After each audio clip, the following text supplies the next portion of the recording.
Cette conférence va maintenant être enregistrée. Ok, alors du coup bonjour, enfin bonsoir. Bonjour à tous. Non, bonjour.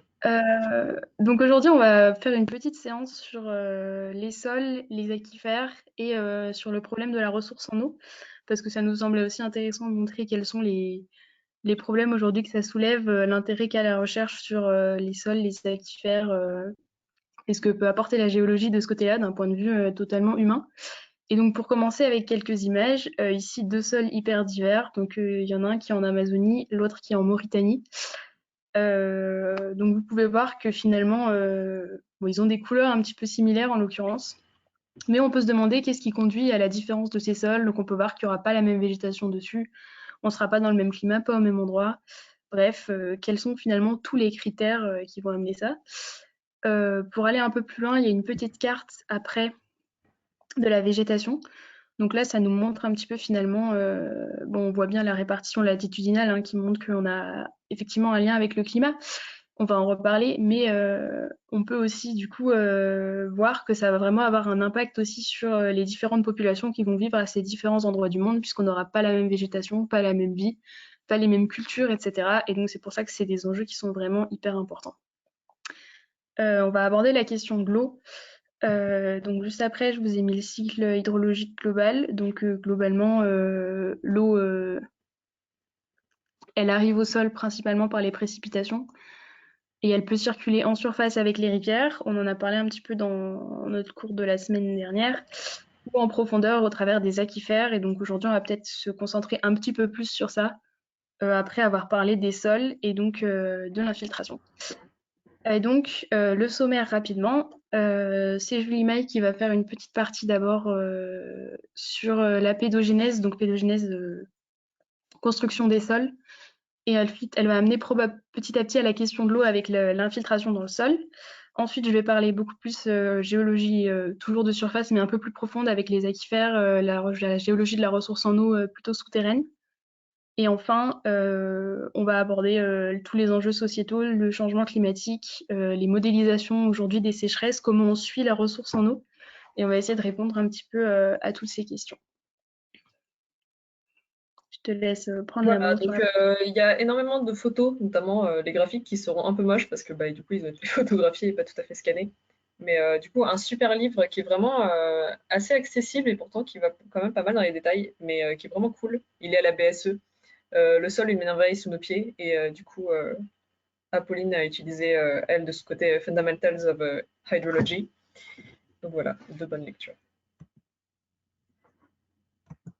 Je n'arrive plus à changer, c'est terrible. Oh, c'est bon. Donc voilà, donc la première partie, comme Apolline a dit, on va s'intéresser à la formation des sols, donc la pédogenèse, donc genèse, la formation, et pédo, le suffixe qui se rapporte au sol, donc pédologique, pédophone, etc. Et la question de l'eau. Donc, comment se forme un sol?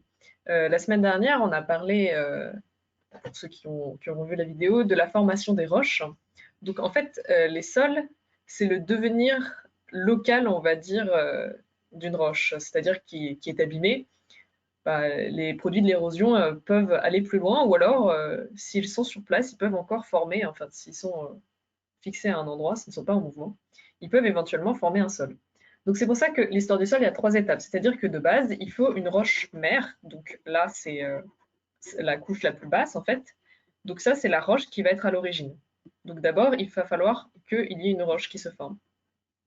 Alors ça peut être une roche sédimentaire, ça peut être aussi des roches volcaniques ou plutoniques comme bah, le basalte ou le granit. En fait, n'importe quelle roche fait l'affaire vraiment. Ensuite, on va avoir du dépôt, éventuellement, qui peuvent. Enfin, les dépôts peuvent être aussi à l'origine de roches. C'est pas forcément des roches locales, un vrai socle. Ça peut être des roches qui ont été apportées. Puis ensuite, il va y avoir une déformation et une érosion. Donc tous les mécanismes d'érosion qu'on a vus rentrent en jeu, à savoir le vent, l'eau, la glace, etc., les plantes également, tout ce qui va fracturer la roche déjà. Donc à un moment, la roche, elle va passer de son statut de bloc à petit bout. Et ensuite, les petits bouts, ils vont être abîmés chimiquement, en fait. Donc, après, en fait, je vais revenir un peu sur les termes parce que c'est un peu complexe et tout est plus ou moins intriqué, donc je vais revenir après. Et donc après, le sol va être décomposé en fait en horizons selon le stade de décomposition et la composition du sol en fait. Donc en bas, on va retrouver l'horizon R. Il y a des horizons qu'on retrouve toujours, donc qu'on ne va pas forcément retrouver. Donc l'horizon R qui est celui donc de la roche-mère qui n'a pas été altérée. L'horizon C qui va être la roche-mère, donc c'est encore de la roche, mais elle va déjà être abîmée.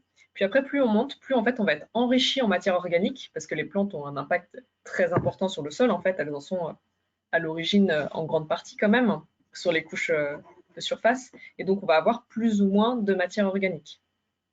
Avec éventuellement l'horizon haut en surface qui est l'humus, qui est un horizon qui est 100% organique. On va définir des types de sols, on y reviendra plus tard, mais en fait, là, c'est un schéma qui récapitule tous les horizons possibles, mais en fait, tous les sols n'ont pas ces horizons. Par exemple, vous pouvez ne pas avoir d'horizon A si votre sol est particulièrement lessivé, en fait, soumis donc à des fortes pluies, etc. Tout l'horizon A peut être balayé par l'eau, et en fait, du coup, il n'y aura que très peu de matière organique, et principalement de la matière minérale. Alors qu'on va avoir en forêt, par exemple, des couches d'humus qui vont être bien plus importantes si on a énormément de décomposition de feuilles en automne, par exemple. Donc voilà, les stades de l'évolution dont je vous parlais. Donc les processus, donc l'altération de la roche et l'humification qui se fait par les végétaux. Donc au début, on a les végétaux pionniers, donc très bas, donc les lichens, qui sont même pas que des végétaux, hein, c'est une symbiose entre une algue et un champignon. Puis après, des petites plantes et des plus grosses plantes jusqu'à finalement atteindre éventuellement des arbres. Et du coup, on peut distinguer les sols donc, qui vont être faits sur place si la roche, donc, elle vient du socle, donc c'est des sols autochtones. Et éventuellement, en fait, ça peut être par exemple des morceaux de roche charriés par une rivière qui s'accumulent dans un coin. Et ça, donc, ce sont des sols allochtones. Donc la colonisation végétale est vraiment extrêmement importante. Et en fait, une fois que le sol est formé, il peut également y avoir de l'apport de sol. Donc par exemple, si le sol est lessivé à un endroit, la matière peut se retrouver à un autre. Donc voilà, les facteurs d'érosion dont je parlais tout à l'heure, ça va être les variations de température qui font que la roche change de volume et donc peut craquer, donc la cryoclastie. L'eau également parce qu'elle a un rôle chimique de dissolution, elle va réagir, etc. Et également, bah, elle abîme. La température aussi, parce que les réactions chimiques en fait sont favorisées par une température qui est élevée. On va avoir des sols et des érosions qui sont beaucoup plus importantes dans les zones dans un climat tropical humide. Et la végétation, donc il y a une action à la fois mécanique, donc littéralement les racines qui peuvent casser la roche, et chimique, et donc là ça va même jusqu'au biofilm en fait, donc ce qu'on appelle les microbes. Voilà. Donc là, deux exemples schématiques de sol, de forêt, mais avec des patterns différents, donc avec le sol à gauche qui va être tranquille, alors que le sol à droite, il va être érodé, et c'est pour ça que, enfin, c'est plus soumis à l'érosion et à l'eau. Et donc le lessivage fait qu'on va retrouver moins de gros gravats et moins de matière organique. Voilà. Et les gros écarts de température aussi, ça peut jouer sur la fracture de la roche, évidemment, parce que bah, les gros écarts ont tendance à abîmer les choses. Donc, je vous parle depuis tout à l'heure qu'il y a plein de types de sols, donc bah, comment on les définit? En fait, il y a plein d'axes pour définir les sols, parce que les sols, c'est très très varié. Il y a la couleur du sol, qui va dépendre de sa composition, de son humidité, de la roche d'origine. Il y a la texture et la structure, c'est pas exactement la même chose. La teneur en cailloux, l'humidité du coup du sol, comme j'ai dit, la teneur en matière organique également. Et donc, en fait, le sol, c'est tout un milieu. En fait, c'est pas juste la terre qu'on connaît. C'est en fait, ce qui est important, c'est tout ce qu'il y a. Il y a la phase gazeuse qui est importante parce que bah, il y a des êtres vivants qui sont dedans, qui respirent et qui réémettent des gaz.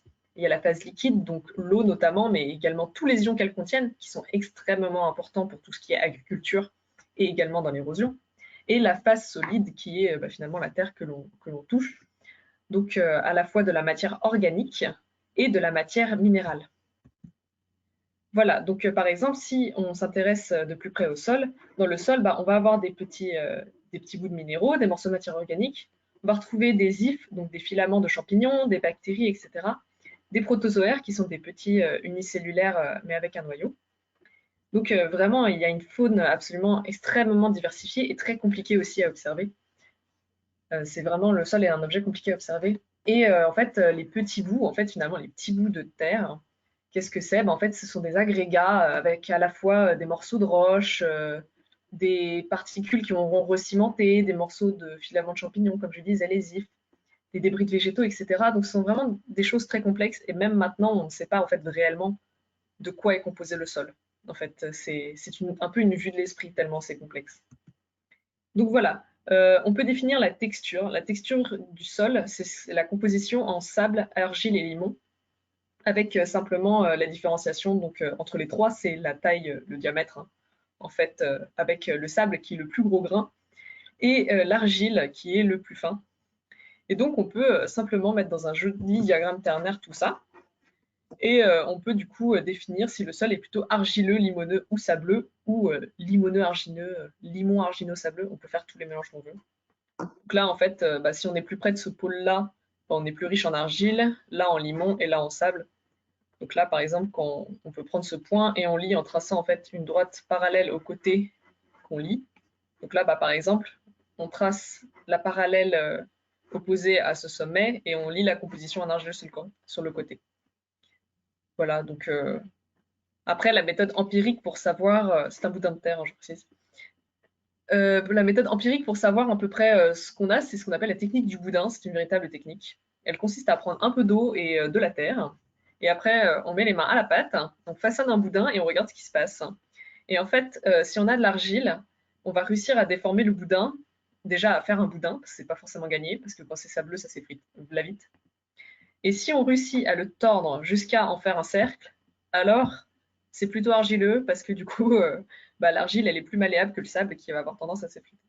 C'est un peu la méthode empirique, mais en première approximation, c'est une bonne approximation de faire des petits boudins. Voilà, et donc là, à droite, on a une petite variété d'argile, par exemple, qui peuvent se présenter en plaquettes ou en fibres. Et là même aussi, ça conditionne énormément, par exemple, la capacité à retenir les ions ou l'eau. Donc voilà, les horizons, donc, comme j'en ai parlé tout à l'heure, c'est vraiment un schéma théorique. Vous voyez, par exemple, sur cette version-là, on ne va pas retrouver les horizons E et S, par exemple, qu'il y avait tout à l'heure, ou R. Donc c'est vraiment particulier. Et également, la matière minérale est importante. Par exemple, on va définir un sol à partir de, par exemple, 20% de matière organique. On va considérer qu'on a quitté vraiment l'horizon C. Mais en même temps, on a des sols qui sont, comme des tourbières ici, qui sont 100% de matière organique en surface. Donc en fait, c'est extrêmement différent. Donc est-ce qu'on peut utiliser vraiment les mêmes définitions pour définir les limites? Ça paraît compliqué. Et donc voilà. Et donc là, on a un scientifique qui s'appelle Dokuchaev, qui est russe, et qui a été un des premiers à commencer à définir des nomenclatures de sols. Donc étudier les sols, c'est pas facile parce qu'en fait, l'objet d'étude par nature, dès qu'on commence à y jeter un œil, en fait, on le dénature. Donc c'est un petit peu compliqué. Alors on a quand même des techniques qui sont plus ou moins complémentaires. La fosse pédologique qui consiste à remonter ses manches et à prendre une pelle et à creuser un trou. Bon là c'est un tout petit trou, hein. En général on fait des trous un peu plus grands. On peut creuser assez profond. Et donc après on met un mètre ruban comme ici là dans la fosse. Et on regarde et on note, de 0 à 1, ça a l'air d'être la couche avec l'humus. De 1 cm à 40 cm, on a une couche qui est plutôt claire, ensuite on a une couche qui est plutôt foncée, etc. Et on se creuse jusqu'à ce qu'on trouve la roche ou qu'on soit fatigué, ou qu'on soit plus capable de creuser, à peu près. Donc parfois ça arrive très vite parce que le sol il est très fin, et parfois on ne trouve pas la roche parce que c'est trop loin et que ça devient quasiment impossible de creuser. La méthode Roqueval, donc là c'est quelque chose qui est quand même un peu plus scientifique. Donc la méthode Roqueval, c'est en fait juste un détournement de l'utilisation d'une technique donc, qui a été faite à la base par les industries pétrolières, parce qu'en analysant les roches, on peut savoir avec différents indices s'il y a du pétrole. Et on peut se servir donc de la technique de pyrolyse pour retrouver la fraction en éléments dans le sol, donc ça peut être des isotopes du carbone, enfin la fraction juste en azote, en oxygène, etc. Les tamis, qui consistent donc à séparer les grains de terre de différentes tailles par une série de tamis de plus en plus fins. Et par exemple, si on veut pêcher des vers de terre, parce que le comptage de vers de terre c'est cool et que ça indique la santé du sol, et en fait on peut les arroser avec un mélange d'eau et de moutarde, et ils n'aiment pas ça, et du coup ils remontent à la surface. Et du coup on peut faire un comptage surfacique en ayant arrosé les pauvres petits vers de terre. Voilà, donc là, plusieurs images de sol pour appuyer le propos que je disais tout à l'heure. C'est vraiment quelque chose qui est extrêmement complexe en fait. On a défini, il y a plusieurs normes, plusieurs systèmes de nomenclature, notamment la World Reference Base for Soil Resources, donc abrégé en WEB. Et on va avoir énormément de types de sols et les descriptions sont très détaillées. Donc là, j'ai mis quelques noms, mais c'est vraiment Il y en a énormément, je vous invite à regarder la page Wikipédia. Donc, les anthrosols, cryosols, endosols, podsols, tout à l'heure on a vu des luvisols, carnosèmes, ombrisols, etc. Et ça dépend d'énormément de facteurs. En fait, ils ne sont pas tous définis en fait, selon un axe, mais par exemple, selon la présence en sel, selon le climat qu'il y a autour, pour les cryosols par exemple, de la teneur en argile, de l'activité du sol également, parce qu'on va définir par exemple des réductisols. Donc vraiment, c'est extrêmement complexe et ça fait des panoramas, enfin, il n'y a pas deux choses qui se ressemblent, quoi. Même en fait, quand on creuse des fosses pédologiques, en fait, à 10 mètres d'intervalle, on peut avoir un sol qui fait 50 cm d'épaisseur et plus loin qui en fait 10, quoi. Donc tout de suite, c'est vraiment un enjeu. La variabilité du sol, comment finalement on la voit dans la vraie vie? Enfin, les gens à l'époque, au Moyen-Âge par exemple, n'étaient pas là en train de théoriser la qualité du sol et à s'amuser à creuser des trous. Mais finalement, en fait, on peut plus ou moins se rendre compte empiriquement de la différence des sols quand on regarde l'agriculture. C'est-à-dire que les sols ne sont pas adaptés tous à l'agriculture. Par exemple, la semaine dernière, on a vu qu'il faut un sol plutôt sableux pour faire de la vigne, parce que en fait, on a besoin pour faire de la vigne que le sol soit drainé, qu'il n'y ait pas trop d'eau qui reste, parce que sinon le raisin il se gonfle en eau et pas en sucre, donc c'est pas ouf. Donc on va retrouver des sols plutôt sableux au niveau des régions viticoles. Et en fait, c'est pareil, par exemple, pour les grandes cultures, le blé, etc. Ça va plus se plaire sur des zones sédimentaires. Donc là, les parties, on va appeler ça saumon. Voilà. Donc ça, ce sont des zones de roches sédimentaires, en fait, à la base. Et en fait, ça va former des sols qui sont propices à la culture de grandes céréales, par exemple. Alors que là, par exemple, en montagne, on va cultiver des herbivores. Alors, c'est pour deux raisons, hein. C'est à la fois l'altitude qui fait que c'est compliqué quand même de faire un champ quand la pente ne permet pas forcément le passage du tracteur, par exemple. Mais également avec la Bretagne, qui est quand même beaucoup plus érodée. Ça va être de l'élevage aussi. Et pourquoi? En fait, c'est parce que les sols qui sont issus des granites sont quand même moins productifs, hein, et moins adaptés à la culture que par rapport à un sol qui va être issu, par exemple, d'un calcaire. Donc, il y a vraiment une corrélation très importante, en fait, entre la culture comme ça, de plantes. Donc, les grandes cultures sont en jaune là, et les herbivores, c'est en vert, donc vaches, ovins, et les granivores, les poulets, les genres de choses. Donc voilà, on voit vraiment qu'il y a une répartition qui se ressemble. Donc maintenant, on va pouvoir parler de la teneur en eau du sol, maintenant qu'on l'a. C'est que la teneur en eau du sol, c'est quelque chose qui est assez complexe, en fait, soumis à plusieurs choses.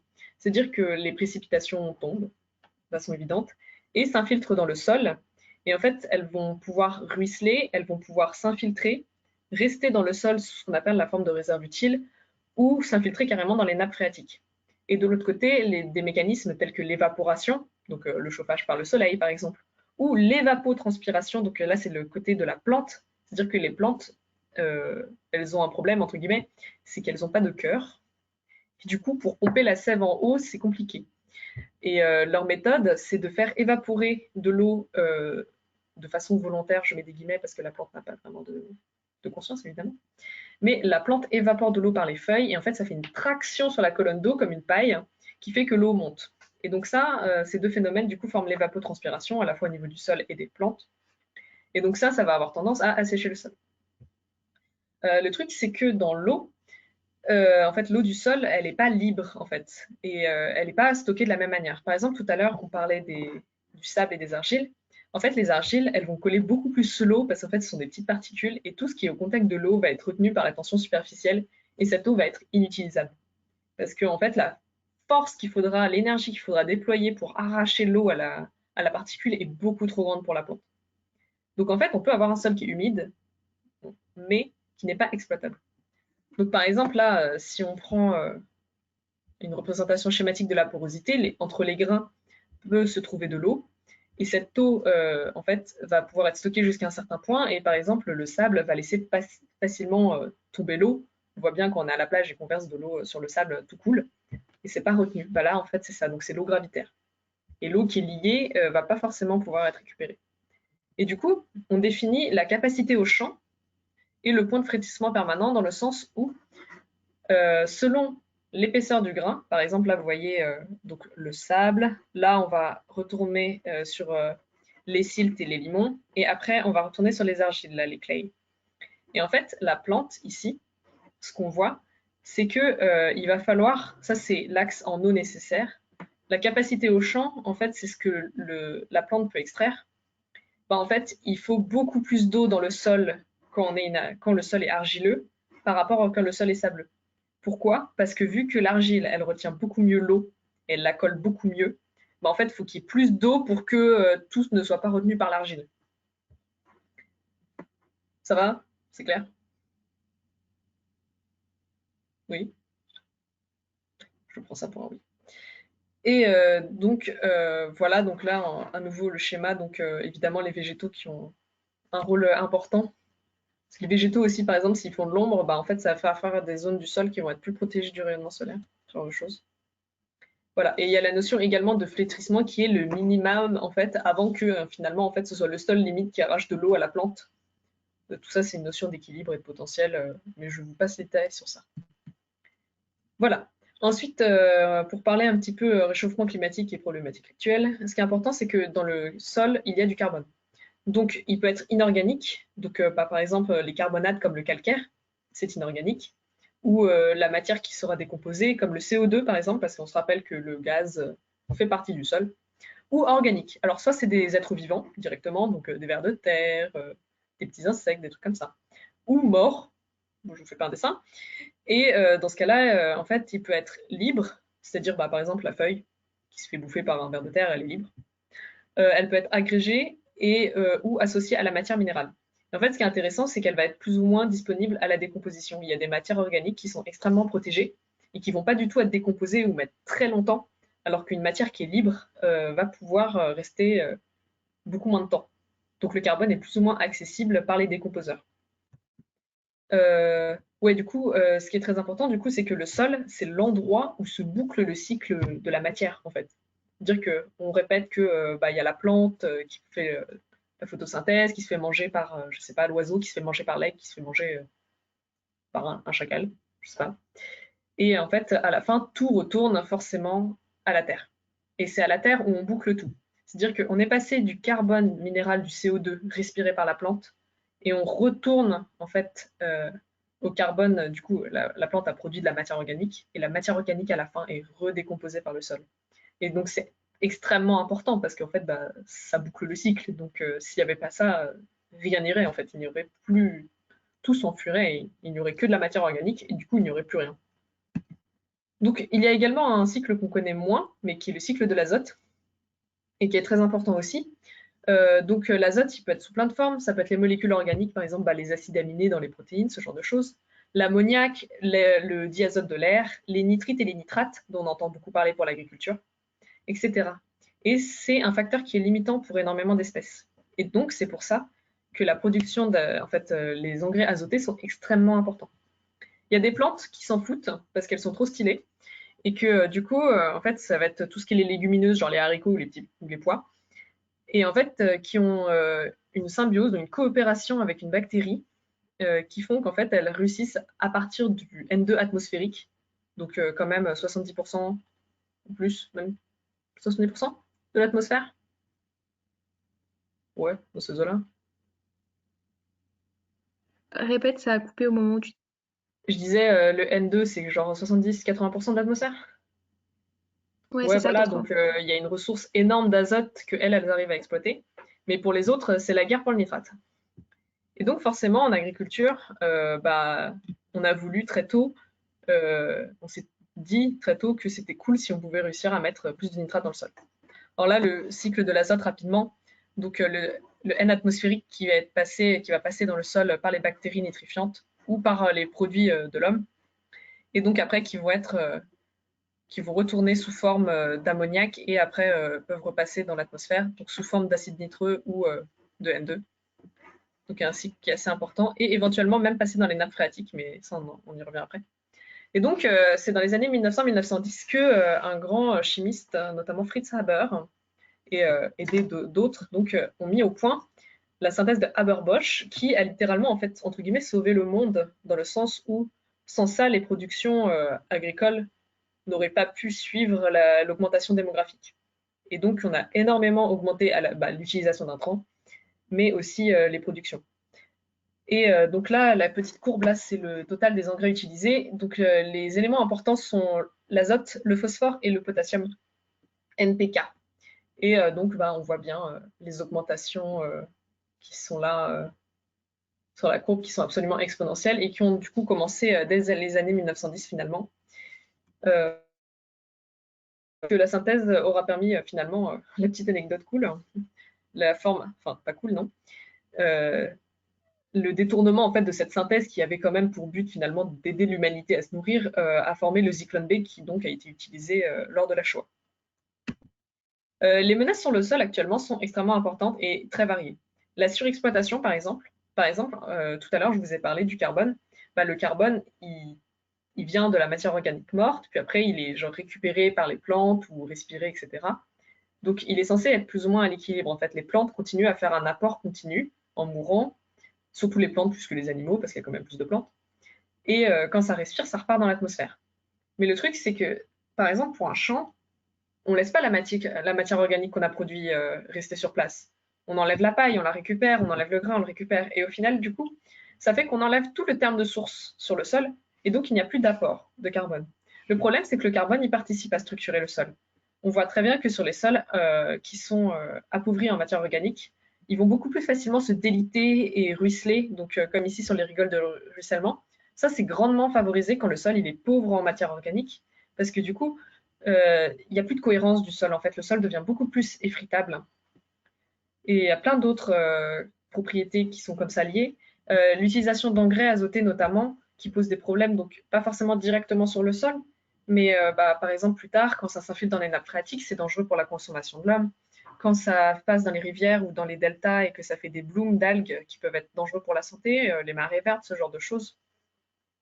On a également une perte des éléments fertilisants, donc ici avec une carte de l'Afrique, qui montre en fait l'appauvrissement pour la période 1993-1995. Et donc en fait le truc c'est que les plantes qu'on cultive prennent les éléments nutritifs, mais rien ne les renvoie au sol. Et du coup ça fait un trou. L'érosion aussi, du coup le vent par exemple, quand on fait des open fields, on enlève les arbres, donc le sol va être beaucoup plus soumis au vent, et pour les périodes de semis par exemple où le sol n'est pas retenu par des végétaux, en fait des grandes tempêtes peuvent totalement arracher le sol, et dans ce cas-là en fait on perd toute la couche arable, la couche supérieure qui est celle-là qui est fertile, donc c'est terrible. Bon après du coup pour en passer, l'urbanisation, la déforestation, etc.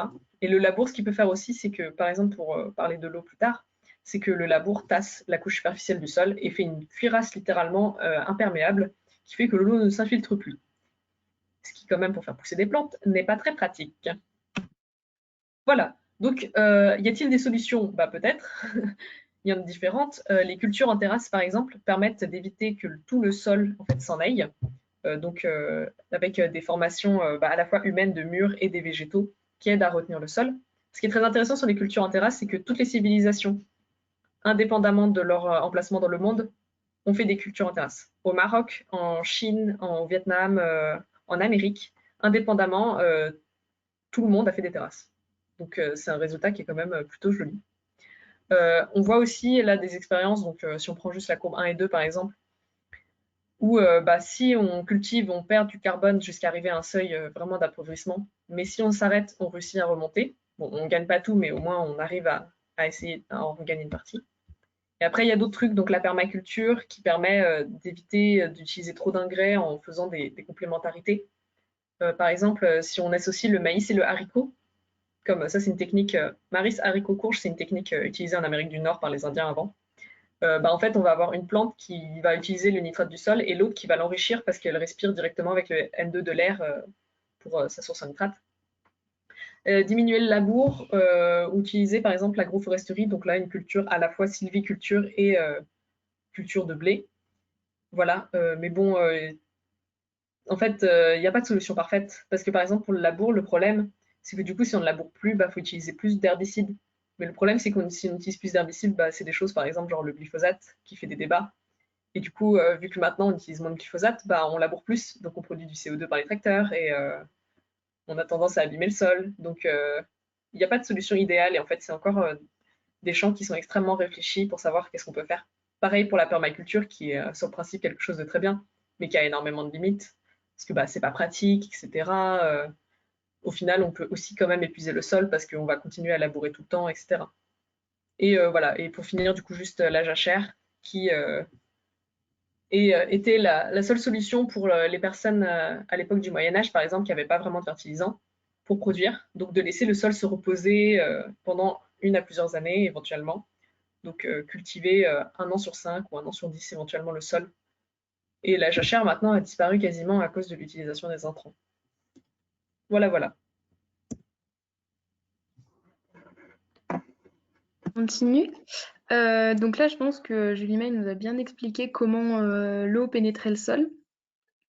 Donc maintenant, ce qu'il faut imaginer, c'est que l'eau en surface, ça va pas forcément saturer le sol. Ça va même rarement saturer le sol. Par contre, puisque ça va être facilement absorbé par les plantes, etc. Par contre, en profondeur, c'est quelque chose qui va pouvoir se produire. Alors pourquoi j'ai mis cette image en fond? C'est totalement volontaire, parce que quand on dit nappe phréatique, souvent il y a énormément de gens qui s'imaginent ça globalement, donc des espèces de lacs sous la terre. Alors ça existe. Il y a effectivement des grottes qui sont remplies d'eau, qui peut être douce ou salée, en relief karstique notamment, donc les reliefs creusés dans le calcaire dont on a parlé la semaine dernière, c'est des choses qui sont tout à fait possibles, des galeries remplies d'eau, des lacs souterrains. Mais c'est pas du tout la majorité des cas, et la plupart du temps, l'eau qu'on va aller chercher dans des nappes phréatiques, c'est quelque chose qui est dans la roche. Donc c'est la première question qu'on peut se poser, c'est l'eau dans la roche, elle est où? Slide suivante. Donc l'eau, en fait, elle se trouve globalement dans la porosité. Donc une roche, c'est jamais 100% condensé. Ça va dépendre, ça va être retenu en fait dans les pores. Donc la porosité, on peut la définir physiquement comme globalement le volume d'espace libre sur le volume total. Donc ça va être équivalent au rapport des masses volumiques en fait. Et donc cette porosité, donc qui va permettre de garder l'eau, elle va dépendre de beaucoup de facteurs. Donc là, c'est le petit schéma que j'ai mis ici que je trouvais assez synthétique. Donc on distingue souvent une porosité primaire d'une porosité secondaire. Donc globalement, la porosité primaire, ça va être dans les sédiments au moment où ils sont déposés. Et la porosité secondaire, ça va être donc après la diagénèse. La diagénèse, on en a parlé un petit peu dans notre... Enfin, si ça vous intéresse, il y a notre enregistrement de la semaine dernière, toujours, dans lequel on a parlé de diagénèse à un moment. Donc en gros, après compaction et cimentation entre les grains sédimentaires. Et donc effectivement, quand ça va être cimenté, on a eu circulation de fluide sursaturé, précipitation, et donc on a moins d'espace pour maintenir de l'eau. Donc ça, c'est un premier facteur. Deuxième facteur, c'est la forme des grains. Est-ce que si les grains sont homogènes ou les grains sont hétérogènes? Donc comme on peut le voir sur l'image, c'est assez évident, quand les grains sont hétérogènes, ça va avoir tendance à mieux s'imbriquer, et donc on aura moins finalement de porosité disponible. Et également la fracturation, donc de façon assez logique, un endroit fracturé aura plus d'espace pour contenir de l'eau, une porosité qui sera plus importante. Cependant, il faut noter que les... Non, attends, reste sur... Désolée. Ça dépend pas que de ça, ça dépend aussi de la manière dont la porosité dont l'eau peut être maintenue dans la roche. C'est le tout petit schéma que j'ai fait à droite. Donc les forces de rétention, elles sont proportionnelles à 1 sur R carré, donc à l'inverse de la taille du rayon du pore. Donc globalement, plus les pores sont petits, plus ça va retenir l'eau. Et donc là, bon, ça revient un petit peu à l'infiltration dans les sols, mais l'eau, elle peut être dans la roche, mais ce qui nous intéresse, c'est quand même qu'elle soit retenue dans la roche et qu'on puisse aller la chercher. Et donc globalement, on va parler de porosité effective à ce niveau-là. Là, tu peux changer de slide. Il y a une autre influence qui va être l'influence de la lithologie. Donc, l'influence de la lithologie, on la voit parce qu'effectivement, la porosité, elle va dépendre des roches. J'ai mis quelques exemples ici de porosité. Typiquement, dans un granit, globalement, on ne garde pas d'eau. Alors que dans des argiles, des sables, des graviers, déjà plus, et les calcaires, on verra tout à l'heure que ça va être les principales couches dans lesquelles on va pouvoir garder de l'eau, mais ça fonctionne aussi avec un grès. J'ai mis le petit schéma de la structure d'une argile à côté. pour donner une petite idée de quelles peuvent être que la donnée de porosité va pas suffire. Donc un peu, ça rejoint un peu ce que je disais juste avant. Mais la lithologie, elle va correspondre à une certaine porosité, mais également à une certaine porosité effective, et notamment entre. Donc on sait que l'argile, c'est une structure qui est en feuillet. Et donc entre ces feuillets, on a ce qu'on appelle des cations interfoliaires. Et en fait, ces cations qui se baladent un peu seuls, éloignés de tout, ils vont facilement pouvoir s'associer à des molécules d'eau qui sont des molécules hyper polarisées. Et donc ça va retenir l'eau de façon beaucoup plus efficace que dans un calcaire qui est basiquement composé seulement de carbonate. Et donc, à partir de là, on aura des couches calcaires qui vont bien retenir l'eau, et qui vont être des bons aquifères, justement. Donc, c'est là que j'arrive. Les aquifères, globalement, ça se distingue un petit peu de nappe phréatique, dans le sens où la nappe phréatique, c'est la couche qui contient... la nappe phréatique, en gros, c'est l'eau, et l'aquifère, c'est le contenant, donc c'est le calcaire dans lequel il y a l'eau. Et on va distinguer deux principaux types d'aquifères. Donc le plus simple, c'est l'aquifère libre. Donc l'aquifère libre, c'est l'aquifère dont la surface correspond à la surface piézométrique, sachant que la surface piézométrique, ce sera en gros là où s'arrête la saturation. Donc au-dessus, on a un sol pas saturé en eau, et en dessous, on a un truc saturé en eau. Et donc là, a priori, aucun obstacle, et dès que la surface va traverser cette surface de saturation, on aura des lacs, des rivières, etc. Et si on creuse des puits dans ces couches-là, en gros, l'eau a aucune raison de sortir, donc il faudra la pomper. Donc ça, c'est au niveau de la ressource en eau. Type particulier d'aquifère libre, c'est les aquifères perchés. Donc c'est quand on a une petite couche imperméable au-dessus, avec une petite zone. Non, c'était sur le même slide. Mais voilà, c'est pas très important. Du coup, la petite coupe schématique à droite, c'est pour montrer un petit peu un exemple plus précis, donc de vraies coupes géologiques. Donc dans cette coupe, globalement, c'est des sédiments calcaires qui vont constituer les réservoirs d'eau. Donc ça va être les couches qui sont, si je ne me trompe pas, roses et oranges et bleues. Donc c'est des couches du Jurassique. Donc tout ce qui est orange-bleu, en gros, ça retient l'eau. Et les couches qui sont violettes et marron, donc c'est du toarcien et de l'oxfordien, c'est des couches imperméables. Et donc globalement, on peut voir qu'on aura des couches, que la partie supérieure, donc la partie bleue, qui est une couche qui contient de l'eau, elle n'est pas recouverte par une partie imperméable, et donc c'est un aquifère libre où on pourra aller chercher l'eau de cette manière-là. Par contre, ça m'emmène à la slide suivante, les parties d'aquifères profonds sont recouvertes de couches imperméables. Et donc ça va être des aquifères confinés dont on parlera juste après. Donc ces couches imperméables, c'est des couches dans lesquelles l'eau va pas pouvoir circuler. Donc sachant que l'eau va donc circuler en répondant à plusieurs lois physiques. Donc il y a d'une part la gravité, globalement l'eau a tendance à descendre comme dans n'importe quelle rivière, et d'autre part le gradient de pression. Donc ça, c'est ce qu'on modélise avec la loi de Darcy. Et c'est là que c'est intéressant de savoir qu'on peut avoir des couches imperméables au-dessus, parce que ça va effectivement faire apparaître des gradients de pression si on n'est pas à équilibre hydrostatique. Si on a équilibre hydrostatique, donc là j'ai exprimé la loi de Darcy, du coup je pense que je ne vais pas forcément le détailler maintenant. Mais en gros, la loi de Darcy, elle peut faire apparaître qu'en fonction de la lithologie, on aura un coefficient devant le gradient de pression.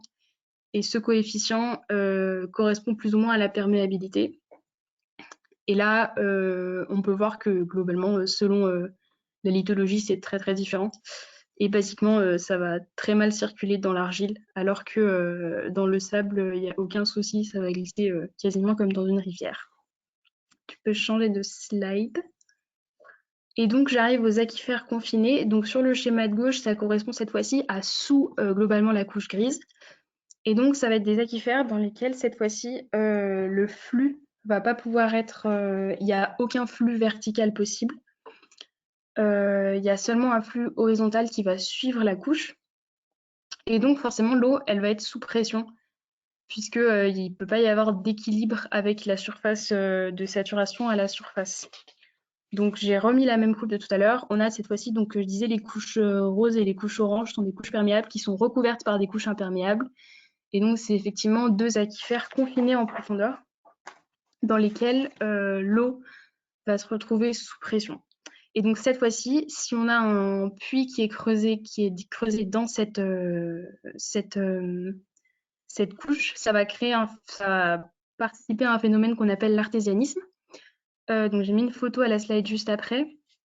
Donc là, cette fois-ci, on voit effectivement un exemple de puits artésien naturel. Donc là, clairement, on voit tout de suite que à partir du moment où on arrive à saturation et donc on va mettre sous pression l'aquifère confiné, ça va profiter du moindre puits pour sortir. Et cette fois-ci, du point de vue de la ressource en eau, ce qui va nous intéresser, c'est qu'on n'a pas besoin de réaliser de pompage. Finalement, la mise sous pression fait qu'on a l'eau à disposition quasiment directement en ayant creusé. Pour la petite histoire, c'est un truc qui a été un phénomène qui a été décrit pour la première fois en France. Et en fait, c'était dans le comté de l'Artois. Du coup, ça tire son nom d'ici. C'était au début du XIIe siècle. Donc, ça fait vraiment un bon moment. C'était par des moines dans une abbaye. Et en fait, c'est un truc qui, depuis, est vachement utilisé. On a creusé des puits artificiels dans pas mal d'endroits, puisque ça permet d'accéder à une ressource en eau de manière assez facile. Le petit schéma un peu mécaniste juste après. Donc globalement, là on voit bien la différence. J'ai voulu ressouligner la différence avec un aquifère libre où globalement on a un équilibre à pression atmosphérique à partir du moment où c'est pas saturé. Alors que dans un aquifère confiné, on a une couche imperméable qui fait qu'on est sous pression en dessous, donc un gradient de pression naturel qui fait que dès qu'on creuse, on a un puits et un flux d'eau naturellement qui se crée. Et donc ça va participer à obtenir l'eau depuis un aquifère. Donc maintenant qu'on a vu un petit peu les 2 types d'aquifères et les transferts horizontaux qui pouvaient se faire, on peut faire un petit bilan sur comment ça se remplit, comment ça se vide. Donc là, globalement, il y a énormément de phénomènes qui interviennent.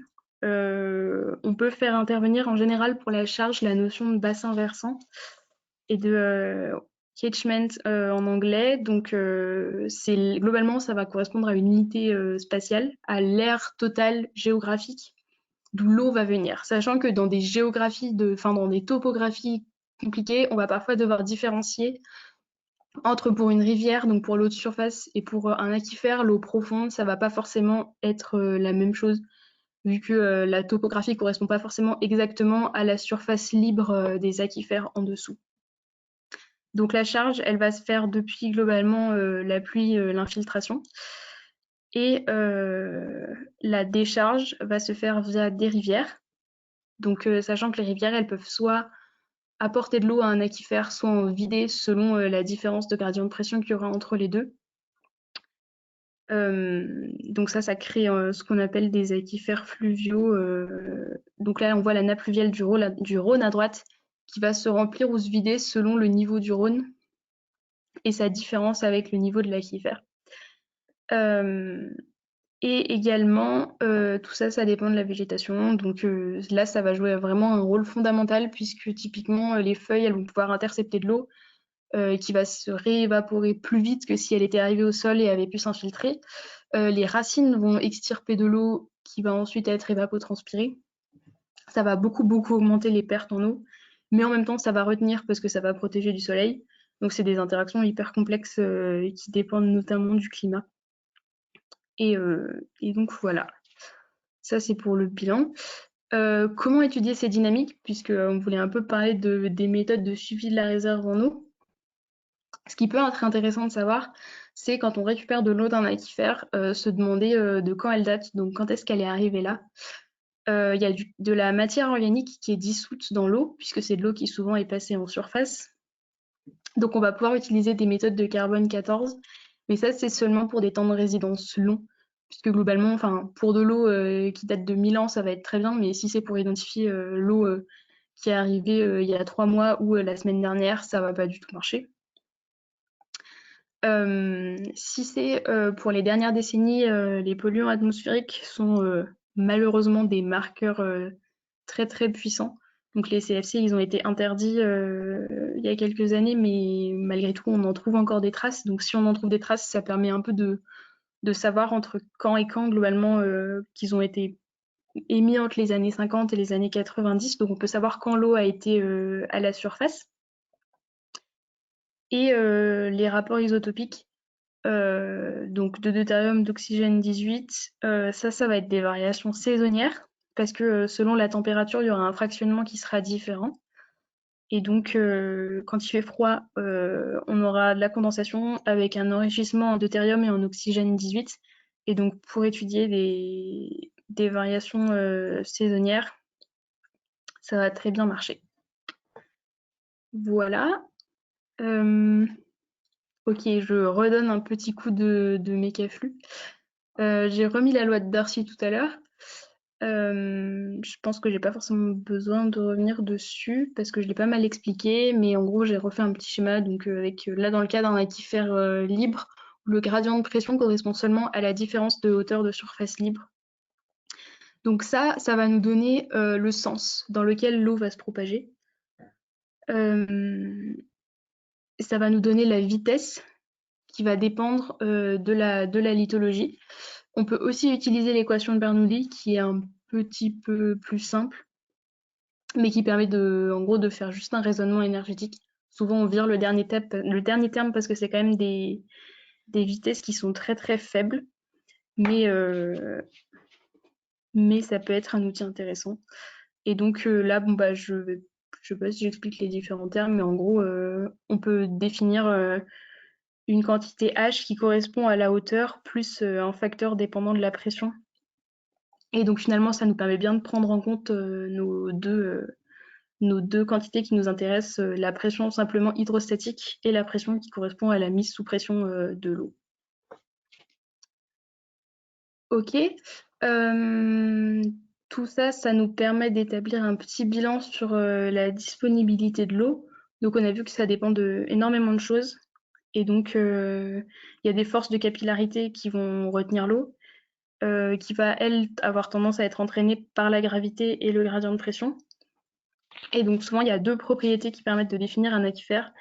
C'est le rendement spécifique, donc qui est l'eau qui peut être obtenue, et la rétention spécifique, qui est l'eau qui est retenue. Donc, sachant que l'un plus l'autre sont forcément égales à la porosité effective, donc la grandeur qu'on a définie au tout début. Et donc tout ça, ça dépend de la taille de la lithologie et de la taille des grains. Donc là, ce petit graphe, il est vraiment super synthétique. Mais en gros, on peut voir que par exemple, le rendement spécifique, donc l'eau qu'on va pouvoir obtenir, il va atteindre un maximum au niveau de grains au niveau du sable en fait, dans lequel on a de l'eau qui est assez facilement disponible parce qu'il y a très peu de rétention dans le sable et il y a une porosité qui est assez importante. Et à droite, une carte des aquifères dans le monde. Pour arriver un petit peu à peu à notre enjeu plus social. Donc, ce qu'on peut voir, c'est que c'est très très inégalement réparti. Et surtout, c'est réparti de manière différente, puisque selon les sols, selon les roches, on n'a pas du tout le même type d'aquifère, et on en a dans lesquels on peut creuser, et d'autres dans lesquels c'est hyper compliqué, parce que par exemple, il y a une couche de granit au-dessus, et que c'est beaucoup plus compliqué que si on a juste une couche de calcaire super bien, avec de l'argile au-dessus, qui fait qu'on a un aquifère confiné, et que c'est merveilleux, on peut creuser un puits, et l'eau sort toute seule, et on en a assez pour toute la population. Et ça, c'est un problème depuis des millénaires. En fait, il y a des populations qui ont des problèmes d'accès à l'eau. Et c'est un problème qui est amplifié aujourd'hui parce que déjà la population augmente et en plus, on a tendance à consommer de plus en plus d'eau par individu. C'est des problèmes liés à l'agriculture ou même à la production de biens de consommation qui vont utiliser de plus en plus d'eau. Et ça va poser des problèmes. Et donc, on voit que finalement, notre capacité à aller chercher l'eau souterraine montre un petit peu ses limites dans certains endroits. Je vais parler d'un exemple, donc qui est le système. Tu peux tourner de slide, s'il te plaît. Le système aquifère du Sahara septentrional. Donc, ça se passe globalement en Algérie, Tunisie, dans ces endroits-là. Donc c'est des puits, il y a beaucoup de puits artésiens artificiels qui ont été creusés dans ces endroits-là pour pallier à un manque d'eau naturelle vu qu'on est dans un milieu désertique où il fait hyper chaud et sec. Et dans ces puits, les prélèvements augmentent de manière plus ou moins exponentielle depuis quelques années. Il y a la petite coupe à gauche que vous pouvez voir. Donc c'est une coupe qui est hyper simplifiée mais qui est très lisible. Globalement, le gris clair, c'est de l'argile, donc c'est ce qu'on considère comme étant les couches imperméables, et le hachuré, c'est les calcaires, donc ce sont les couches perméables. Au-dessus, c'est calcaire et sable, pareil, c'est une couche qui retient de l'eau. Donc on a 3 aquifères successivement, sachant qu'au milieu, c'est de l'eau salée. Donc ceux qui nous intéressent, c'est le premier et le troisième, parce que de l'eau salée, en fait, on en a tant qu'on veut. Ça, j'en ai pas trop parlé au début, mais il y a globalement 3% de l'eau sur Terre qui est douce, et le reste, c'est de l'eau salée. Et quand on parle de ressources en eau, souvent, ce qui nous intéresse, c'est l'eau douce. Parce que désaliniser, ça utilise une énergie énorme. Voilà, et donc c'est des aquifères qui ont une forte interaction avec la surface, donc qui peuvent créer ce qu'on appelle des shots, c'est des espèces de lacs en surface. Comme on n'est pas loin de la mer, ça va se saliniser assez facilement. Et donc tout ça, ça crée une situation à risque, dans le sens où on prélève de plus en plus, donc la hauteur diminue. Et peu à peu, on a tendance à vider et donc à amener de l'eau salée. Et donc en plus, la seule eau douce qui nous reste, on la pollue avec de l'eau salée. Et tout en haut à droite, c'est une petite carte qui montre l'état globalement possible en 2050 si les prélèvements restent constants.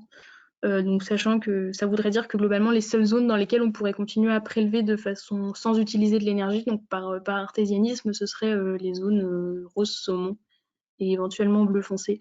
Donc ça réduirait fortement la ressource en eau pour ces populations.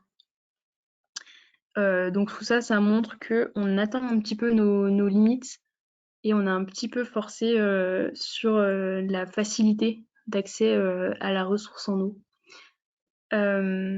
Ça m'amène à la partie 3, donc qu'on a intitulé Sol aquifère, changement climatique, pourquoi gérer nos ressources en eau. Donc là, on peut voir un sol particulièrement sec, donc qui forme ces formes caractéristiques qui se font par contraction thermique pour limiter les tensions. Au moment de la contraction, en fait, ça fait des espèces de polygones qui permettent de répartir la contrainte qui se crée. Donc c'est typique des sols de sécheresse. C'est un truc qui pourrait se produire de plus en plus souvent. Et donc on va aborder un petit peu un nouvel exemple d'abord pour commencer. Et puis un petit peu comment est suivi les stocks des eaux sur le sol français, puisque en France, c'est quand même, on a la chance d'avoir un suivi très efficace et qui fonctionne très très bien des stocks en eau dans les sols. Et donc d'être en quelque sorte de pouvoir mieux anticiper les épisodes de sécheresse. Donc l'autre exemple dont je voulais parler, c'est l'aquifère de Dizi en Arabie Saoudite et en Jordanie. Donc globalement, en Arabie Saoudite, donc on voit cet aquifère, c'est le violet, sachant que tout ce qui est bleu, c'est des aquifères dans lesquels il peut y avoir aujourd'hui prélèvement. Donc l'aquifère de Dizi, il est principalement en Arabie Saoudite et un tout petit peu en Jordanie. Globalement, l'Arabie Saoudite, elle est un peu en train d'épuiser ses ressources d'eau fossile pour principalement réaliser des cultures dans le désert qui sont souvent destinées ensuite à des animaux, enfin à l'élevage en fait, pour produire des produits animaux. Et donc en fait tout ça, ça vide les réserves en eau potable, alors qu'il y en aurait besoin également juste pour nourrir la population et pour que la population puisse boire dans le futur. Et donc tout ça, ça met un petit peu en danger tout le fonctionnement du pays d'ici quelques décennies. Et ça peut amener des potentielles sécheresses anthropiques qui seront de plus en plus importantes. Donc tout ça, en fait, ça nous a amené à sauf que la seule solution pour la Jordanie actuellement, pour avoir de l'eau dans le futur, c'est de pomper cette eau dans l'aquifère de Dizi.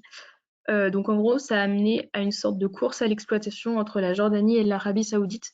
Donc actuellement, le mot d'ordre, c'est plus ou moins on pompe à fond, et en gros, on n'aura plus d'eau, mais on n'aura plus d'eau ensemble, et chaque pays essaye de prendre le plus possible avant que l'aquifère soit vide, ce qui est totalement contre-productif d'un point de vue du long terme.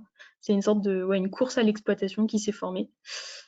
Euh, Donc globalement, cet aquifère, il est exploité depuis 25 ans parce qu'on avait jugé que c'était une super idée, qu'il y avait des super ressources en eau. Sauf qu'en 25 ans, sa surface libre a baissé de 25 mètres.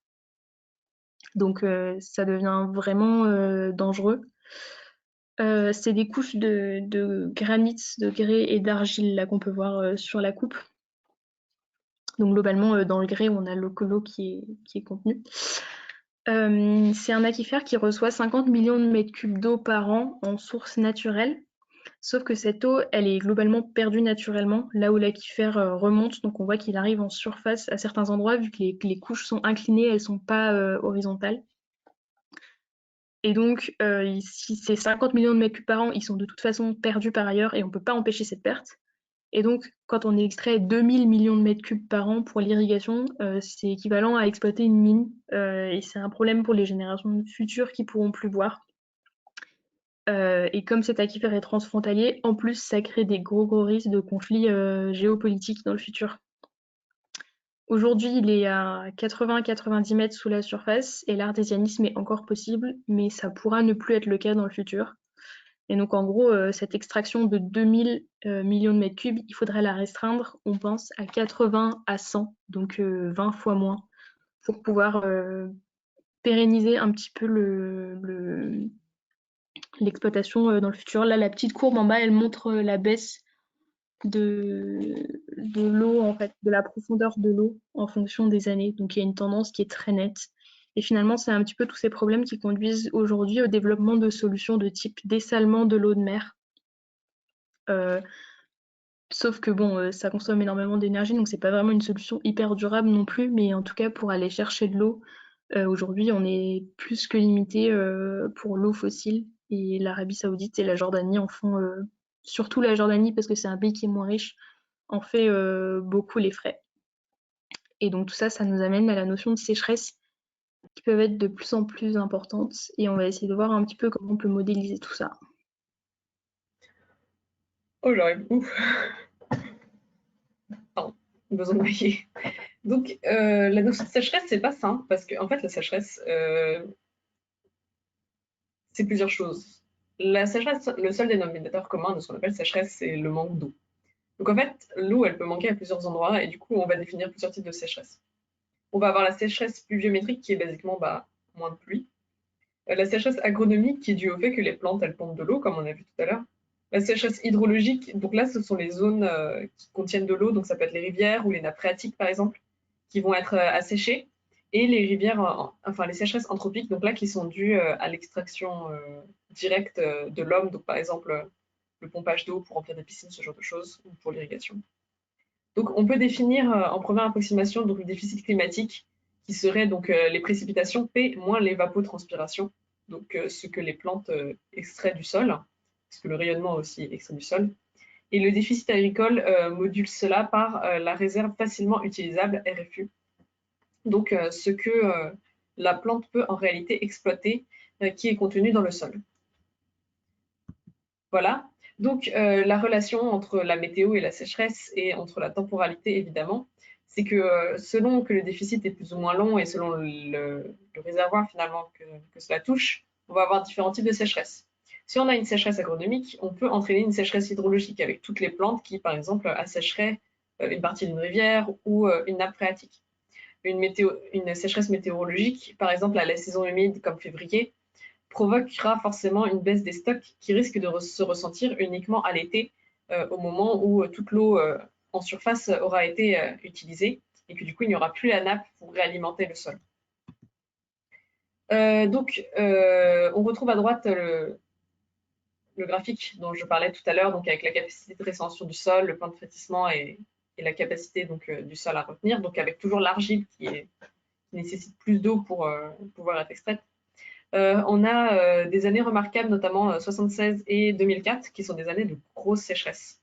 Et donc là, par exemple, si on regarde le contenu en eau du sol entre une année normale, qui est donc l'année bleue, et une année de sécheresse, donc l'année 76 en noir, on voit qu'il y a un déficit en eau en fait plus important et déjà beaucoup plus tôt en fait, c'est-à-dire que avant même qu'on passe en dessous du seuil le 5 juin, finalement, on était déjà bien en dessous plus tôt dans la saison. Et après, on voit que la résilience est plus longue également. Donc, voilà. Donc là, c'est ce que je disais tout à l'heure. Donc, la différence entre le plan de rétrécissement et la capacité au champ constitue l'eau qui est facilement utilisable par la plante et qui est finalement ce qui va nous intéresser en agriculture. Voilà. Donc, dans le domaine juridique, on peut définir la sécheresse par un arrêté de catastrophe naturelle qui va débloquer des fonds et faire en sorte que, par exemple, les personnes qui sont assurées puissent être remboursées par les assurances. Donc, ça peut se faire à une échelle plus ou moins locale. Et on définit aussi la sécheresse géotechnique du point de vue donc des catastrophes. La sécheresse géotechnique, elle consiste en quoi? Je ne sais pas si vous vous souvenez que les argiles, tout à l'heure, les petites images que j'avais montrées, c'est qu'ils avaient des formes particulières. Et notamment, les argiles, ils peuvent gonfler quand ils contiennent de l'eau. Et le problème, en fait, c'est qu'une maison, c'est un truc qui est rigide. Et si vous avez un sol qui ploie quand ça sèche et qui regonfle quand ça pleut, le truc qui est rigide au-dessus, il va casser. Et donc, ça peut faire donc des grosses fissures comme ça dans des maisons qui ne sont pas forcément anticipables.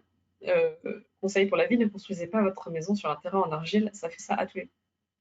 La définition de la sécheresse, elle diffère dans le monde parce que forcément les climats sont différents. Et donc par exemple pour l'Inde où il y a beaucoup la mousson, la précipitation, ça va être par rapport aux précipitations qui chutent de 75% par rapport aux normales saisonnières. L'Australie, ça va être moins 10% par rapport à la moyenne annuelle. Et les États-Unis, par exemple, ça va être une certaine durée de temps consécutive en dessous d'un certain seuil. Donc il n'y a vraiment pas de définition légale uniforme dans le monde.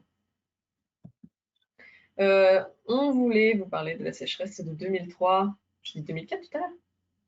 Je dis 2004 tout à l'heure. La sécheresse de 2003 en Europe, donc qui a touché l'Europe en été, principalement en fait, si je ne m'abuse, en mois de juin et août, parce que juillet c'était un peu moins fort. Et en fait, la sécheresse a commencé plus tôt dans l'année, comme on va le voir, elle a commencé dès février. Donc au niveau des températures maximales, évidemment la température c'est quelque chose qu'on associe à la sécheresse. Mais une canicule ne fait pas forcément une sécheresse. Une canicule, c'est une définition qui en fait ne touche que la température et qui est définie à partir du moment où ça refroidit plus assez la nuit. Mais en général, quand même, les deux ils sont liés, hein, parce que quand il fait chaud, ça s'évapore bien. En fait, cet été-là, on a eu un gros anticyclone bloquant sur l'Europe, hein, qui a fait qu'il y a eu extrêmement peu de précipitations et en fait, c'est resté assez longtemps. Alors là, pour les mois, donc là, c'est mai, juin, juillet, août, septembre. Donc en juillet, en fait, il y a eu un peu un décalage vers le haut du blocage, mais finalement qui est revenu sur l'Europe. Donc c'est vraiment la France et les pays limitrophes qui ont pris le plus au niveau des dégâts. Et donc voilà, ça c'est une carte de géopotentiel qui permet je vous passe les détails, mais en gros, on voit les parties plus hautes avec des minimums locaux, les petits T, mais quand même, en fait, les pressions hautes se trouvent au niveau de l'Europe et du coup, il ne pleut pas.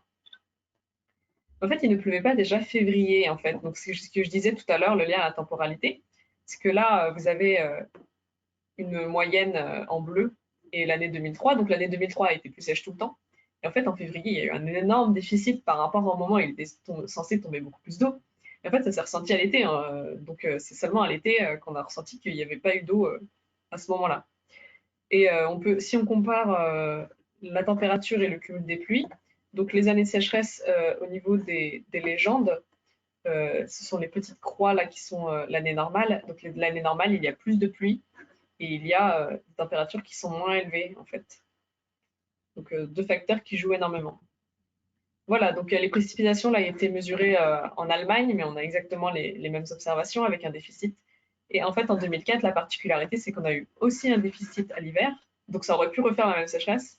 Mais en fait, il a fait vachement pluvieux en juillet et en août, et en fait, du coup, il n'y a pas eu le problème. Et là, pour 2003, en fait, la transition, vraiment, on a commencé à récupérer l'eau donc en octobre, qui était très pluvieux pour le coup. La sécheresse ne se ressent pas particulièrement de la même manière partout. Ça dépend notamment de l'exposition. Cette année-là, elle a changé, il y avait beaucoup de soleil. Mais en fait, l'exposition, elle se sent surtout dans les zones où il y a tendance à avoir des nuages. C'est plutôt logique, en fait, c'est dans le sens où vous voyez la différence s'il y en a vraiment une. Sur la côte atlantique, par exemple, où il fait naturellement beau l'été, il faisait plus beau.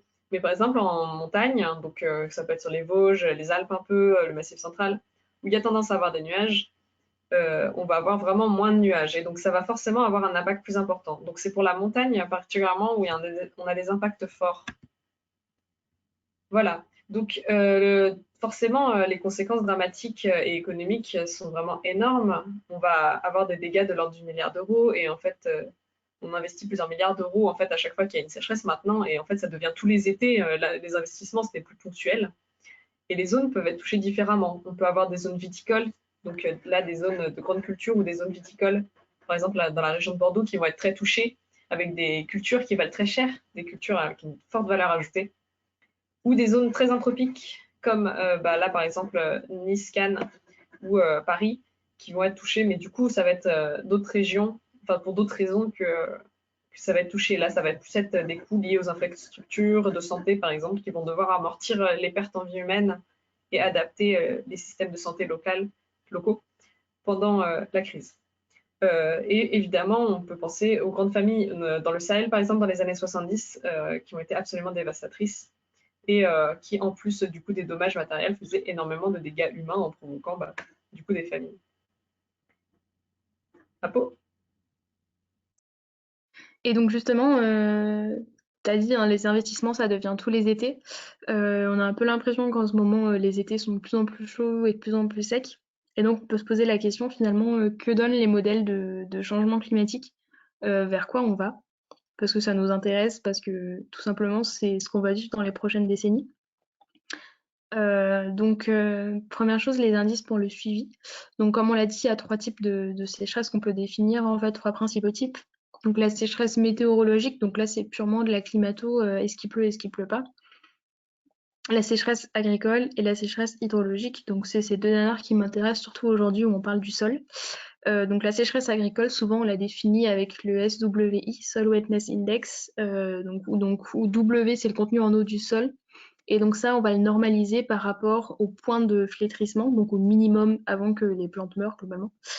Et avec capacité au champ et donc toujours point de flétrissement. Donc en gros, quand on est à 1, c'est que on est limite. Quand on est au-dessus de 1, on est bien. Et quand on est en dessous de 1, on est mauvais en termes de quantité d'eau disponible.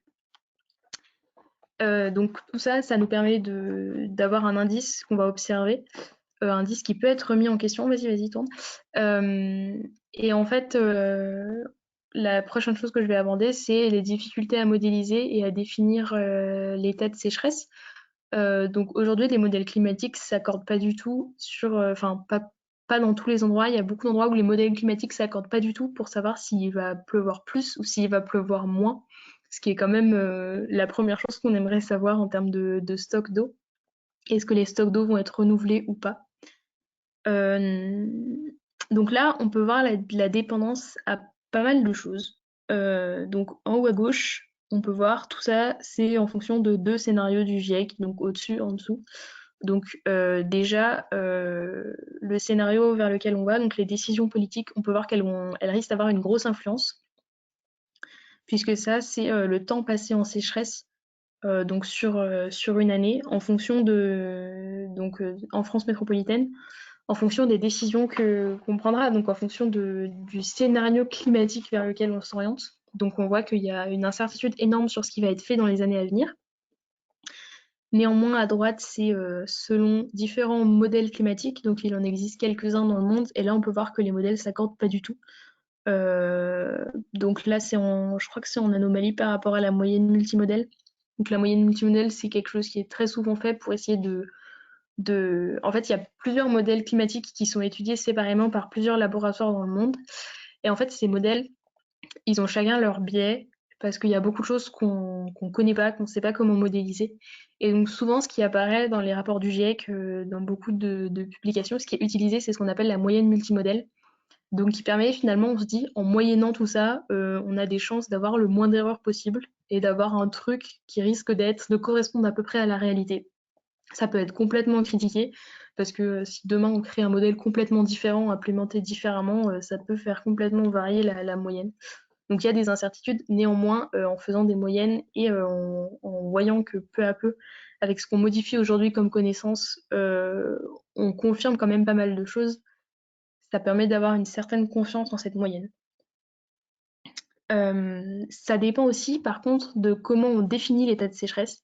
Et ça, c'est une vraie question, parce que globalement, si on regarde l'évolution du SSW, donc là, moyenné sur 3 mois, en bas à droite, on peut voir que globalement, les sols vont être de moins en moins humides.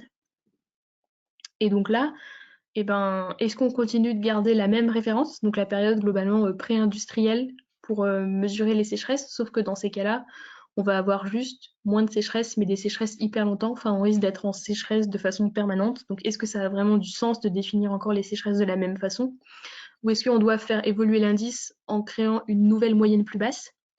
Est-ce qu'on doit faire un indice qui suit globalement la diminution d'humidité pour savoir quand on est en sécheresse, quand on n'est pas en sécheresse? C'est des vraies questions. Et donc, en bas à gauche, on pouvait voir, selon la période de référence qu'on prend, la fréquence de sécheresse peut passer de 15% à 20%. Donc, c'est des questions qu'on peut se poser sur comment on modélise et comment on continue de définir l'état de sécheresse. Ça, c'est 2 types de cartes issues d'un papier des années début des années 2000, si je ne me trompe pas, 2010. Non, reste sur les premières. Et donc en fait, à gauche, je vais passer vite parce que bon, on pourrait commenter chaque modèle et chaque scénario, mais ça n'aurait pas beaucoup d'intérêt. Ce qui compte, c'est globalement l'ensemble. À gauche, ce qu'on peut voir, c'est le nombre de sécheresses, et à droite, c'est le temps de ces événements de sécheresse, la durée moyenne des sécheresses. Donc globalement, c'est des événements qui seront à la fois plus fréquents et plus longs, et qui vont toucher surtout les zones, typiquement les Alpes, les zones montagneuses, les littoraux. Donc les zones les plus fragiles, les zones humides vont être particulièrement touchées parce que, comme dit juste avant, on fait une plus grosse différence quand on part d'une zone déjà sèche ou quand on part d'une zone complètement humide qui va plus recevoir beaucoup de pluie. Donc ce genre de choses. Et donc ça, c'est les sécheresses agricoles, donc vraiment la quantité d'eau retenue dans le sol. Donc c'est vers quoi on va, et on peut voir que bon, ça varie selon les scénarios, selon les modèles, sachant que là, de gauche à droite, on va de 2000 à 2050 globalement. Prochaine question. Quelles échelles de temps pour ces évolutions? Donc là, typiquement, c'est la slide d'après, s'il te plaît. Donc à gauche, on regarde l'évolution du SPI. À droite, Julie Maï, tu peux changer de slide, s'il te plaît? Merci. À gauche, on regarde l'évolution du SPI, donc des pluies, et à droite, l'évolution du SSWI, moyennée sur 3 mois, toujours donc de l'humidité du sol. Alors, ce qu'on peut voir, c'est que les sécheresses météorologiques, dans un premier temps, elles vont pas beaucoup augmenter. A priori, c'est un truc qui va venir plus tard, en début de siècle, pas trop de différence. Et par contre, les sécheresses agricole, c'est une aggravation beaucoup plus forte, et également on va avoir une différence dans la répartition de l'eau, puisque c'est des choses qui vont... Par exemple, si on n'a plus de couverture neigeuse dans les Alpes, s'il pleut au lieu de neiger, l'eau elle est plus stockée en haut des Alpes, et donc elle redescend plus à partir du printemps. Et donc les stocks d'eau sont plus gardés jusqu'à l'été. Donc si tout ruisselle, il y a des villages, des zones qui ont plus d'eau à partir du mois de juillet, alors qu'avant, les ruisseaux de la fonte des neiges coulaient de façon continue quasiment jusqu'à l'automne d'après. Et pour changer un peu d'échelle, la slide d'après.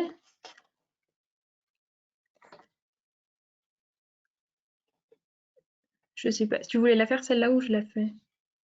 Ah, c'était juste, j'avais juste changé la qualité de la slide. Et désolé, ma souris, elle bug, c'est pour ça que c'est pas passé très bien. Non, c'était Ouais, juste non. un schéma.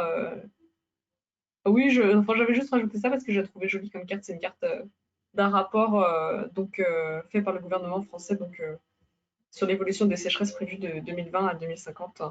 Et donc, avec des zones qui sont touchées différemment, avec du coup les couleurs. Donc, c'est un indice de sécheresse, hein, c'est pas vraiment les précipitations. Donc, avec des zones vraiment qui vont être soumises différemment. Et il y a un peu une idée qui est un peu simpliste, mais qui fonctionne quand même, du rich get richer, dans le sens où, en fait, les zones qui sont humides vont l'être plus, et les zones qui sont sèches vont l'être plus, parce que globalement, l'eau, elle reste sur Terre. Donc, en fait, si c'est sec à un endroit, c'est que c'est plus humide à un autre. Voilà, donc du coup, on a vu qu'on aura une augmentation modérée des sécheresses météorologiques, mais une augmentation plus importante des sécheresses agricoles, du fait juste la température augmente, donc il y a plus d'évapotranspiration et le problème de la neige, par exemple, baisse des débits l'été, etc. Et donc tout ça, ça pose la question, il va falloir gérer les stocks en eau. Et donc, quels outils on a pour ça? Et donc là, je voudrais développer la manière dont c'est suivi à l'échelle de la France métropolitaine. Quels sont les moyens déployés par Météo France? Comment on fait pour modéliser et pour savoir où en est la ressource en eau à chaque instant finalement? Alors, pour répondre à cette question, j'aborde d'abord un premier modèle ancien, qui est le modèle de bilan hydrique à 2 réservoirs. Et donc ce modèle, il prend en compte simplement deux... Ah super, merci. Il prend en compte simplement les précipitations et la réaction du sol qui est modélisée en 2 couches. Donc c'est un modèle qui est hyper simplifié. On considère que l'eau elle est extraite simplement du sol par l'intermédiaire des racines. Il y a une valeur de réserve utile en fonction du type de végétation, etc. Donc on peut faire une carte et attribuer à chaque point du sol finalement cette caractéristique. On a 2 réservoirs, un en surface, un en profond, et on considère que donc celui en surface, il est évaporé en fonction de la végétation qu'il y a dessus, donc au taux potentiel pondéré par le coefficient cultural. Donc le coefficient cultural correspond globalement à qu'est-ce qui pousse dessus. Et le réservoir profond, il est évaporé seulement une fois que celui du dessus est vide, et à un taux qui diminue de façon linéaire à son contenu. Donc tout ça, c'est pour simplifier un petit peu. Expérimentalement, enfin cet exemple de résultat là qu'on obtient en bas à droite, c'est ce qu'on peut obtenir avec ce modèle ancien, qui était un modèle simplifié. Donc qui se vérifie pas mal expérimentalement. On a pu vérifier qu'au-delà des racines les plus profondes, l'humidité reste à peu près constante au cours de l'année. C'est simplement un bilan de précipitation et évaporation. Mais tout ça, ça prend pas en compte du tout ce dont on a parlé avant, à savoir le ruissellement et l'état des réservoirs hydrologiques. Et donc, c'est pour ça qu'il y a de nouveaux outils qui ont été mis en place et dont je vais parler juste après. Donc aujourd'hui, on utilise une chaîne de modélisation hydrométéorologique qui s'appelle SIM et qui contient en fait 3 sous-modules, donc le système d'analyse Safran, le schéma de surface ISBA et le modèle hydrogéologique MODCOO. Donc globalement, le premier concerne les paramètres atmosphériques, le deuxième les paramètres du sol, l'infiltration, et le troisième qui a été développé par l'école des mines, c'est quelque chose qui modélise les nappes aquifères, les débits, etc. et comment ça va d'un endroit à l'autre. C'est un modèle qui fonctionne pas mal, même s'il y a des erreurs de quelques pourcents. Et donc, je vais détailler vite fait les 3 modules, en essayant de ne pas trop faire durer non plus. Alors, donc le système d'analyse Safran, super. Donc c'est un système pour les paramètres atmosphériques. Donc globalement, le problème avec les paramètres atmosphériques à la base, c'est qu'on n'a pas des stations météo partout et on ne peut pas connaître partout à tout instant la température, comment il pleut, la neige, etc. Donc c'est un modèle qui permet, à partir de quelques observations, d'interpoler les observations à tout endroit. Donc ça, c'est en gros l'équation de base dans le premier papier qui a été publié pour proposer cette méthode, qui à la base était là pour suivre les paramètres de neige et prévoir les risques d'avalanche. Et ça a été généralisé ensuite parce que ça fonctionne super bien. Et donc globalement, ça consiste à partir d'un endroit, si on a 2 paramètres à 2 endroits, et qu'on s'attend à ce qu'ils soient les mêmes, on peut regarder en gros, on a une valeur à laquelle on s'attend, et statistiquement, on peut regarder pour quelques paramètres de combien on s'écarte et en déduire pour les autres paramètres qu'on ne connaît pas de combien on va s'écarter à peu près. Donc en gros, ça fait intervenir à la fois des liens géographiques entre une station météo et la zone plus ou moins éloignée. Donc on a pour ça un découpage de la France, le découpage symposium en zones climatiques homogènes, avec des valeurs auxquelles on s'attend. Et après, on rentre l'altitude du lieu, etc. Et on peut en déduire plus ou moins qu'est-ce qui va pleuvoir. Il y a 8 paramètres qui sont analysés, donc des trucs comme le vent, l'humidité, les nuages, etc. Et donc tout ça, ça nous permet de savoir à peu près qu'est-ce qui tombe comme eau. Ensuite, ce qu'on n'a pas, c'est qu'est-ce qui rentre dans l'eau comme sol. Et donc ça, c'est le schéma de surface ISBA. Donc ISBA, c'est pour interaction sol-biosphère-atmosphère. Donc ça prend en compte tout ce dont on a parlé avant, le type de végétation, la texture du sol, qui sont hyper différentes. Donc on a des cartes aujourd'hui pas si mal pour la France, même si le sol c'est un truc qui est hyper mal connu et mal cartographié. Mais voilà. Par rapport au modèle à 2 couches, cette fois-ci on en a 3. On a une couche vraiment très superficielle, une couche racinaire et une couche profonde. Et donc là encore, c'est des simulations numériques qui vont estimer le ruissellement et le drainage. Donc qu'est-ce qui rentre et qu'est-ce qui rentre pas. Donc ça va nous permettre de savoir qu'est-ce qui arrive dans l'aquifère. Et enfin, le troisième système, c'est le modèle hydrogéologique mode-coup. Donc là, on a une cartographie qui est vraiment bonne des aquifères, de la manière dont ça communique. Donc en fait, c'est globalement de la mécanique des fluides, comme ce dont on a parlé tout à l'heure. On peut savoir avec des gradients de pression, avec où est l'eau, où elle va aller, dans quels aquifères elle va circuler, dans quelle direction, quelle rivière elle va rejoindre, quelle montagne elle va descendre, et combien va se jeter dans la mer. On met en entrée ce qui est sorti du schéma de surface ISBA, donc le ruissellement, le drainage, et en sortie, on a la hauteur des nappes, les échanges qui se font avec les rivières, et donc globalement, ça permet de savoir où va l'eau et d'avoir une estimation en temps réel de la hauteur des nappes phréatiques françaises qu'on peut ensuite vérifier par des observations. Et ça, c'est vraiment un truc qu'on a de la chance d'avoir développé, mais qui n'est pas du tout développé dans tous les pays, et qui est un outil vraiment utile parce que ça permet d'anticiper finalement, et donc quand on sait qu'on arrive dans un épisode de sécheresse, développer des mesures de prévention avant, donc anticiper la restriction d'eau avant d'arriver finalement au point limite où on est vraiment dans un état de sécheresse avec plus d'eau douce accessible pour les gens, mais aussi juste pour l'agriculture, parce que souvent c'est le gros problème, c'est qu'on a besoin d'eau pour faire pousser les plantes et pour nourrir les gens qui sont de plus en plus nombreux. Donc voilà, tout ça pour dire que c'est une problématique qui augmente d'année en année, qu'on a épuisé pas mal de solutions et qu'aujourd'hui, la seule chose qui nous reste à faire, c'est peut-être suivre nos stocks et fonctionner un peu en banquier pour essayer de répartir les flux et voir où va l'eau et comprendre de quelle manière on peut mieux la répartir, mieux la partager et aussi restreindre un petit peu la consommation parce qu'on se rend compte que c'est une ressource qu'il faut vraiment économiser. Donc ça, c'était la petite ouverture sociale, climatique pour le futur. Donc voilà, pour conclure rapidement, donc comme disait Apolline, ce sont des problématiques qui sont encore assez mal connues. Le sol et l'eau, c'est quelque chose qui est assez compliqué à modéliser. Et les modèles climatiques essayent de plus en plus d'intégrer du coup ces nouvelles boîtes pour prédire le changement climatique. Et des études déjà ont pu montrer qu'en fait finalement on arrive beaucoup mieux à approximer des phénomènes de changement quand on commence à intégrer, même de façon primaire, des trucs comme le sol. Voilà.